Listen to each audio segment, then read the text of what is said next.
नमो नमः मित्राणि कथं सन्ति सर्वे अहमस्मि देवाशीषः। तो आज की इस वीडियो में हम आचार्य सुश्रुत और उनके द्वारा विरचित सुश्रुत संहिता के बारे में जानेंगे और इसके साथ ही सुश्रुत संहिता का विभाजन तथा सुश्रुत संहिता का महत्व एवं विशेषताएं और सुश्रुत संहिता पर प्राप्त कुछ टीका एवं टीकाकारों के बारे में भी जानेंगे। तो बड़ा ही रोचक और ज्ञानवर्धक ये वीडियो होने वाला है, तो इस वीडियो को लास्ट तक देखते रहना। और अगर मेरे चैनल पे नए हैं तो प्लीज़ चैनल को भी सब्सक्राइब कर देना। और इसके साथ ही अगर आप फंडामेंटल्स ऑफ आयुर्वेदा अर्थात आयुर्वेद से संबंधित किसी और टॉपिक जैसे अष्टांग आयुर्वेद, त्रिदोष सिद्धांत, आचार्य सुश्रुत अथवा आचार्य चरक के बारे में भी जानना चाहते हैं तो मेरी इस प्लेलिस्ट को एक बार जरूर चेकआउट करना। तो चलिए अब आज के इस वीडियो को स्टार्ट करते हैं।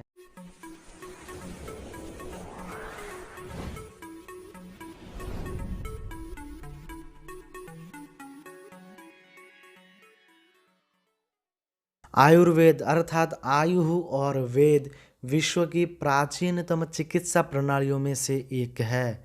यह विज्ञान, कला और दर्शन का मिश्रण है। आयुर्वेद का अर्थ है जीवन से संबंधित ज्ञान। आयुर्वेद भारतीय आयुर्विज्ञान है। आयुर्विज्ञान विज्ञान की वह शाखा है जिसका संबंध मानव शरीर के निरोग रखने, रोग हो जाने पर रोग से मुक्त करने अथवा शमन करने तथा आयु बढ़ाने से हैं।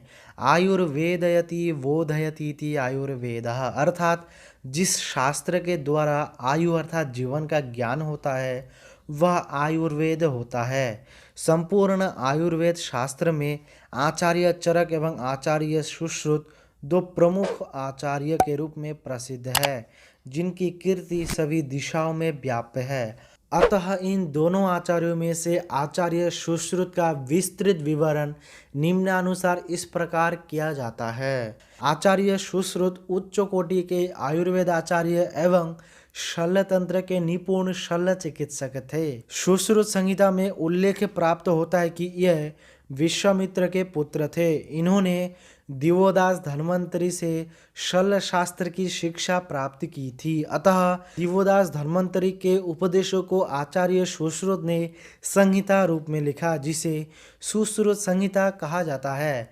यह शल्य तंत्र का उपजीव्य काव्य है। आचार्य सुश्रुत का मानना यह है कि वैद्य को शास्त्र ज्ञान और क्रिया ज्ञान दोनों में पारंगत होना आवश्यक है, अन्यथा वह चिकित्सा कार्य भली प्रकार से नहीं कर पाएगा। तो आइए अब हम सुश्रुत संहिता के बारे में जानते हैं। तो सुश्रुत संहिता आयुर्वेद एवं शल्य चिकित्सा का प्राचीन संस्कृत ग्रंथ है। सुश्रुत संहिता आयुर्वेद के 3 मूलभूत ग्रंथों में से एक है। यह ग्रंथ बृहत्त्रयी का एक महत्वपूर्ण ग्रंथ है। यह संहिता आयुर्वेद साहित्य में शल्य तंत्र की बृहद साहित्य मानी गई है। इस संपूर्ण ग्रंथ में रोगों की शल्य चिकित्सा एवं शालाक्य चिकित्सा ही मुख्य उद्देश्य है।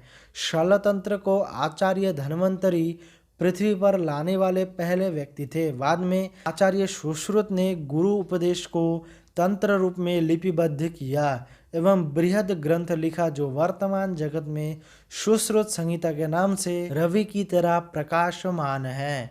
वर्तमान समय में सुश्रुत संहिता का जो उपलब्ध स्वरूप है वह एक काल का न होकर भिन्न भिन्न कालखंडों में प्रतिसंस्कार हुआ है।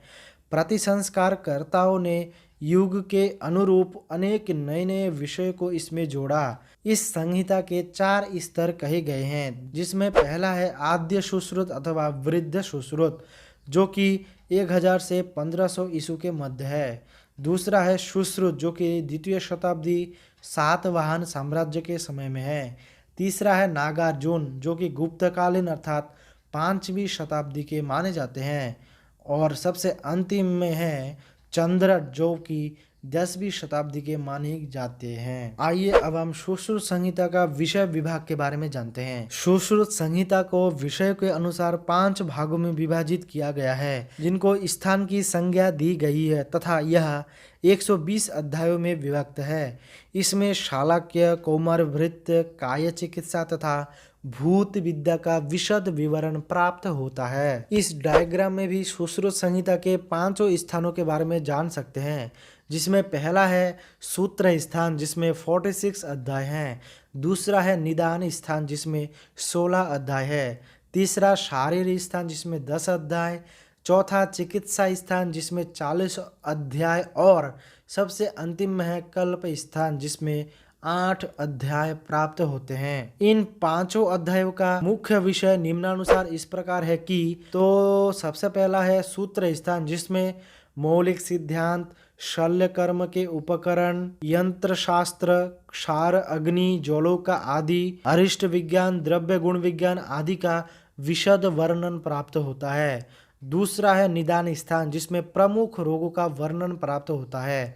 तीसरा है शारीरिक स्थान जिसमें सृष्टि क्रम एवं शरीर रचना विज्ञान के बारे में विवरण प्राप्त है। चौथा है चिकित्सा स्थान, इसमें मुख्यतः शल्य चिकित्सा, वाजीकरण, रसायन और पंचकर्म का वर्णन प्राप्त होता है। सबसे अंतिम में अर्थात पांचवा है कल्प स्थान जिसमें अगध तंत्रों एवं विषयों का वर्णन प्राप्त होता है। आइए अब हम सुश्रुत संहिता की मुख्य विशेषताओं के बारे में जानते हैं।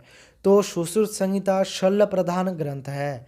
यह शल्य संप्रदाय का प्रतिनिधि ग्रंथ है। इसका चिकित्सा विज्ञान चरक की अपेक्षा व्यवहारिक और प्रायोगिक ग्रंथ है। इससे उस समय के शल्य तंत्र की उन्नत शिक्षा की स्थिति का ज्ञात होती है। इसकी प्रमुख विशेषता निम्नवत इस प्रकार है, जिसमें पहला है सुश्रुत ने स्वयं ही विषय के शिक्षण में अध्ययन, अनुवर्णन, अनुश्रवण तथा कर्म इन सब का महत्व प्रतिपादित किया है। अध्ययन तभी पूर्ण होता है जब अध्येता को शास्त्र के अर्थ का ज्ञान, व्यवहारिक क्रिया में दक्षता, कर्माभ्यास और चिकित्सा कर्म की सफलता में पूर्ण विश्वास हो जाता है। तस्मात् शास्त्रे अर्थ विज्ञाने प्रागल्भ्ये कर्मणे पुनः तदभ्यासे च सिद्धौ च यतेता अध्ययनांतगः।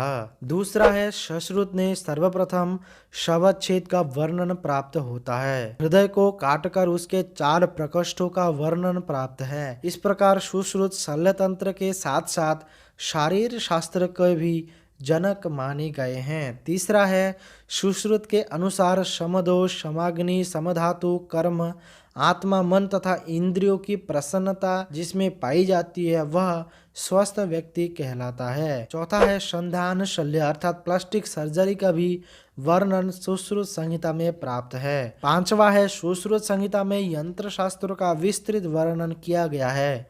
मूढ़गर्भ, अश्मरी, अर्श आदि में शास्त्र कर्म को बताया गया है। व्रण के 60 उपक्रम बताए गए हैं। व्रण बंध की विस्तृत विवेचन यहाँ प्राप्त होती है। इस प्रकार हम कह सकते हैं कि सुश्रुत संहिता आयुर्वेद का एक अत्यंत महत्वपूर्ण ग्रंथ है। विशेषतः शल्य तंत्र के क्षेत्र में इसके अवदान अपूर्ण एवं ऐतिहासिक है। यूं तो सुश्रुत संहिता पर बहुत टीकाएं प्राप्त होती है, जिसमें कुछ प्रमुख टीकाकारों के नाम इस प्रकार हैं, जिसमें पहला है माधवकर जिसने सुश्रुत श्लोक वार्तिक लिखा है। दूसरा है जेजट जो कि सुश्रुत टीका लिखा है। तीसरा है गयदास जो कि सुश्रुत पंजिका लिखा है। चौथा है चक्रपाणी जो कि भानुमति सुश्रुत टीका लिखा है और पांचवा है डल्लन जो कि निबंध संग्रह टीका लिखा है। तो ये थी हमारी आज की वीडियो। अगर आपको वीडियो थोड़ी सी भी हेल्पफुल लगी तो प्लीज़ वीडियो को लाइक कर देना और अगर हमारे चैनल पे नए हैं तो प्लीज़ चैनल को भी सब्सक्राइब कर देना। तो आज की इस वीडियो में इतना ही, मिलते किसी नए वीडियो में। तब तक के लिए जय हिंद, वंदे मातरम।